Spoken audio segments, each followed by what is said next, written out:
Ja, hallo zusammen. Singst at Work, Vespa. Und darauf zeigt jetzt euch hier so einen klassischen Fall, einen Service. Ja, man kann bei uns einen kleinen und grossen Service machen. Der Unterschied ist eigentlich nur, dass man im grossen Service gewisse Sachen gerade austauscht. Wie zum Beispiel Zündkerzen, Getriebeöl, so Sachen. Der Service ist eigentlich einfach, dass ich eben mit dieser Checkliste das Fahrzeug durchgehe. Und beim Durchgehen schaue ich gerade das Pneuprofil an und dann schaue ich gerade wieder den Reifendruck auffüllen. Das ist extrem wichtig. Die Reifen verlieren Luft. Das müsst ihr also auch regelmäßig machen. Und dann schaue ich gerade, hat es Spiel in den Radlager, in den Schwingerlager, im Steuerlager und auch hinten das Radlager. Und während ich das checke, sehe ich halt auch, ob es gewisse Mängel hat, die man sofort oder zu einem späteren Zeitpunkt muss beheben muss. Und das Ganze tue ich natürlich festhalten. Und bei den Mängeln, die man sofort beheben muss, rufe ich in der Regel an oder schicke ein WhatsApp mit einem schönen Bild, wo man sieht, um was es geht. So, also lassen wir sie mal laufen, die Perlen.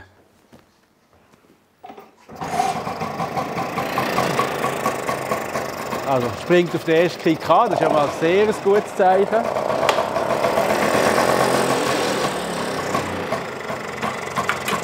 Jetzt die Vespa hat Unterbrecherzündung.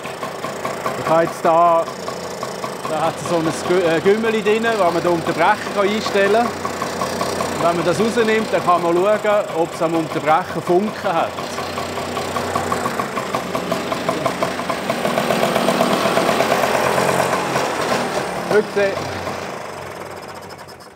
Also, wir haben jetzt den Motor laufen lassen. Der Kondenser ist noch gut, es hat keine Funken am Unterbrecher.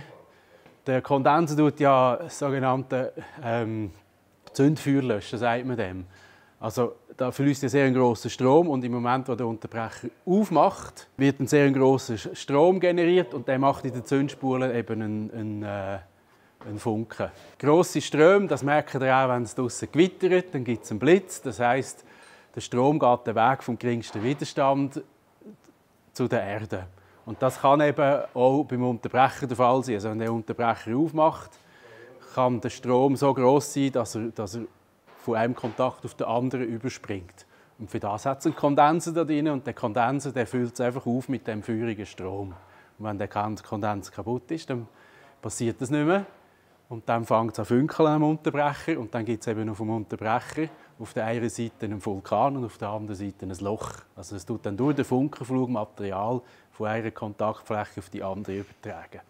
Und dann wird es dann recht schwierig, um den Unterbrecherabstand richtig einzustellen. Das Wichtigste, die Zündkerzen mal rausnehmen und anschauen. Das Kerzenbild, das ist wirklich unser Indikator, ob alles gut ist. Da, wenn wir das jetzt anschauen in der Nahaufnahme, perfekt. Also außen schwarz und innen rehbraun. Genau so stellen wir unsere Zündkerzen vor.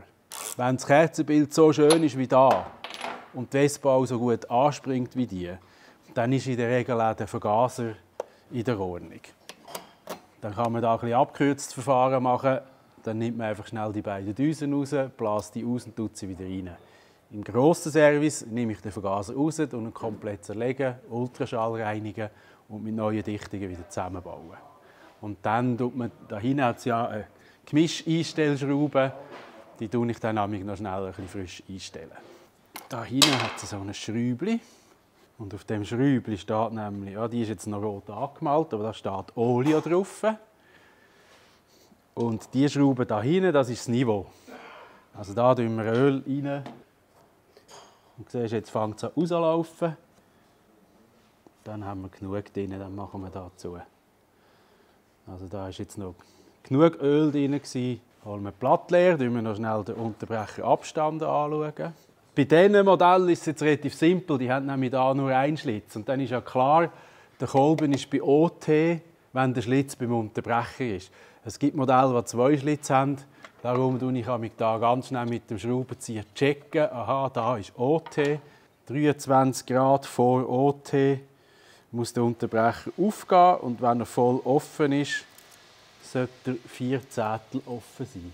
Wenn ich jetzt hier reinschaue, sehe ich, Da jetzt ist er zu und in der Regel etwa in der Mitte des Fensters. So ganz grobe Anhaltsregel geht er auf. Und jetzt drehe ich da noch ein bisschen weiter und jetzt ist er ganz offen. Und jetzt kann ich da mit dem Blattleger schauen. 0,4. Also der ist jetzt ziemlich ein bisschen zugegangen. Der hat weniger als 0,4. Also tue ich noch den Unterbrecher einstellen. Jetzt, dass man das Radlager und vor allem das Lenklager anschauen kann, sollte das Vorderrad den Boden nicht berühren. Und das ist nämlich bei der MFK genau das Gleiche. Sie wollen ein Rad in der Luft haben, damit sie die Lagerspiele kontrollieren können. Und auch sonst, wenn ich jetzt die Vespa von vorne auf dem Lift anschaue, dann ist sie krumm. Das heisst, an dem Ständer ist auf der Kickstarter-Seite ziemlich sicher irgendwann mal der Gummi durchgefickt gewesen, und dann hat man noch weitergemacht und irgendwann mal ist dann der Metallständer, der wird dann immer kürzer, weil da bei jedem Mal ankicken fickt das Zettel Metall ab. Und das ist jetzt zum Beispiel auch etwas, das tue ich im Service, habe ich da auf der Checkliste drauf, Ständergummi. Also den Ständer schraube ich nachher ab, schweiße dort auf der linken Seite etwa 10 mm Stahlrohr drauf und mache einen neuen Gummifuß drauf. Und dann ist nämlich die Vespa wieder so auf dem Ständer, dass ein Rad den Boden nicht berührt. Das müssen wir sowieso alle paar Jahre instand stellen für die MFK.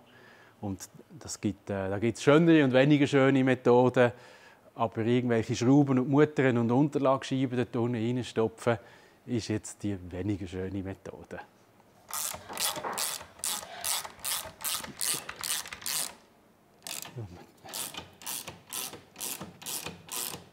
Jetzt ist da schön frei. Da höre ich schon ein Geräusch.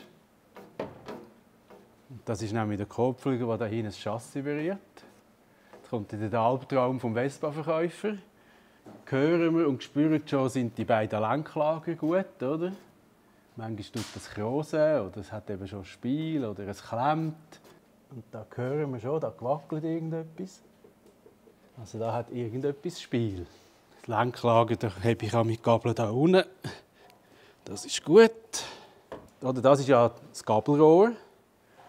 Und das da ist die Schwinge. Und da hat es einen Bolzen drin und 2 Nadellager. Und da unten hat es einen Schmiernippel. Da. Den Schmiernippel, den muss man eben im Service abschmieren. Das machen wir nachher. Und dann tun wir da Fett ins Lager.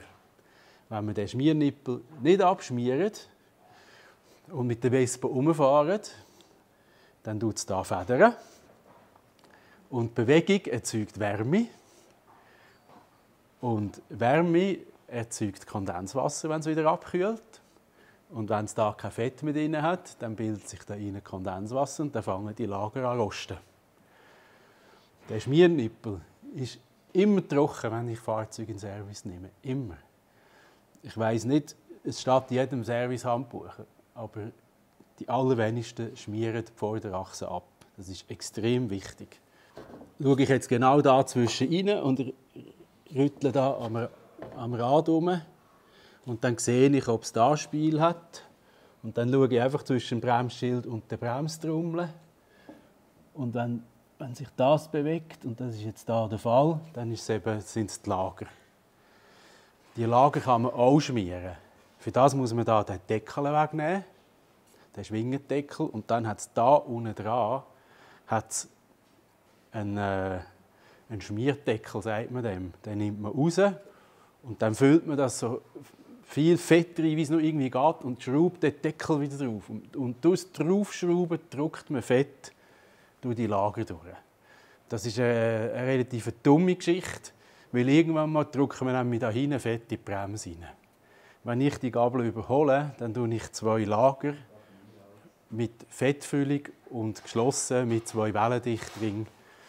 Das gibt so Lager, die sind wartungsfrei, sagt man denen, weil die haben für die Lebensdauer des Lagers sind die mit Fett gefüllt. Und solche Lager tue ich da rein bei der Revision.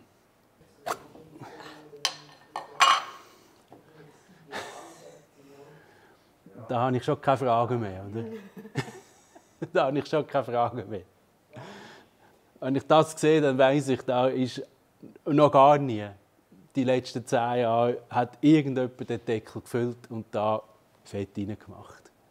Dann ziehe ich noch den Bremszug nach.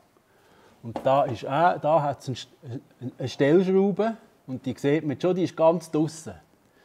Wenn ich das Fahrzeug im Service habe, dann stelle ich die Schraube wieder ganz rein und dann stelle ich die Bremse da am Nippel nach. Das hat den Vorteil, dass der Besitzer, wenn er einmal unterwegs ist und die Bremse vorne stark abgenutzt ist, dann kann er mit dieser Stellschraube da selber die Bremse nochmal nachstellen. Das ist auch so im Handbuch beschrieben. Aber im Service tut man die Bremse nicht an der Stellschraube nachstellen, weil sonst hat nämlich der Kunde in der Sommerferien in Spanien keine Möglichkeit mehr, die Bremse nachzustellen, sondern im Service stellt man die Bremse da hinten an dem Schraubnippel nach. Ich tue jetzt bremsen und wenn der Abstand zwischen der Stellschraube und dem Hebel da, wenn das dann nur noch etwa 1-2 mm Abstand hat, dann weiss man, die Beläge vorne sind durch. Im kleinen Service tue ich das nur nachstellen, im grossen Service nehme ich die Bremstrommel ab und kontrolliere tatsächlich, wie viel Belag hat es noch. Und ich tue in der Regel den ganzen Bremsstaub rausputzen. Wenn irgendetwas von der Beläge oder der Knebel klemmt, dann tut man das auseinandernehmen und mit Kupferfett wieder zusammenbauen. Und das Letzte, wenn man eben schon da vorne am Service machen ist, man schaut schnell den Reifen an, ob er Riss hat. Und dann tun wir, wie erwähnt, noch schnell den Pneudruck. Der hat jetzt 2,5 Bar, das ist fast zu viel für vorne. Aber da er nach dem Service noch bis im Frühling in der warmen Garage steht, lasse ich ihn jetzt mit etwas zu viel Pneudruck heimfahren und im Frühling wird es dann vielleicht gerade stimmen. Thema Reserverad. Man hat es dabei und man braucht es nie und wenn man es braucht, ist es platt. Das ist ein uralter Reservereifen und der ist komplett rissig. Also den dürfen wir gar nicht mehr brauchen. Wir haben ihn zwar dabei, er hat dann noch Luft drin, aber er ist rissig, wir dürfen ihn nicht mehr brauchen. Man hat 2 abgefahrene Reifen, meistens ist der hinten mehr als vorne. Da tue ich den Vorder', der vielleicht noch ein bisschen einigermaßen Profil hat und vor allem vom Datum her noch nicht zu alt ist, da tue ich eben den Vorder' als Reserverad verwenden und tausche das Reserverad. Also das ist jetzt ein klassischer Fall. Der hat 2 neue Michelin-Pneus drauf, das ist super. Wenn der das nächste Mal neue Reifen braucht, dann schmeiße ich die abgefahrenen Reifen nicht weg, sondern ich tue den besseren Reifen als Ersatzrad weiterverwenden und montiere eigentlich auf dem Ersatzrad einen neuen Gummi. Dann hat man nämlich 3 funktionstüchtige Reifen. Kann man da auch noch rütteln, der hat jetzt kein Spiel, das ist gut. Eben, die Pneus sind neu, da hat es noch Töckeli dran. Dann müssen wir noch den Reifendruck kontrollieren. Und dann gehen wir mal auf die Checkliste schauen, was noch offen ist. Genau, ja, haben wir. Die Reifen haben wir. Getriebeöl, Zündkerzen. Den Druck habe ich auch kontrolliert. Auf der Probefahrt gehe ich nachher noch den Motor abwaschen. Beleuchtung Hupe, das schaue ich auf der Probefahrt an. Den Tacho, das schauen wir auf der Probefahrt schauen. Alle Züge nachstellen, das machen wir jetzt dann. Der startet schon die Probefahrt. Ständergummi, haben wir angeschaut, müssen wir machen. Batterieladen ist jetzt bei einem Sprint kein Thema. Eben im grossen Service wäre Öl wechseln, Kerzen wechseln, die Zündung einstellen, den Vergaser reinigen und die Bremsbeläge, das heisst wirklich die Trommel abnehmen und die Bremsen anschauen. Also ich würde sagen, wir sind alles durchgegangen, was so zu einem Service gehört. Ich hoffe, es hat euch Spass gemacht. Ihr habt vielleicht noch irgendetwas mitgenommen aus diesem Video. Und wie gesagt, jetzt haben wir Zeit für Service und Unterhalt. Und wünsche euch eine gute Zeit und bis bald.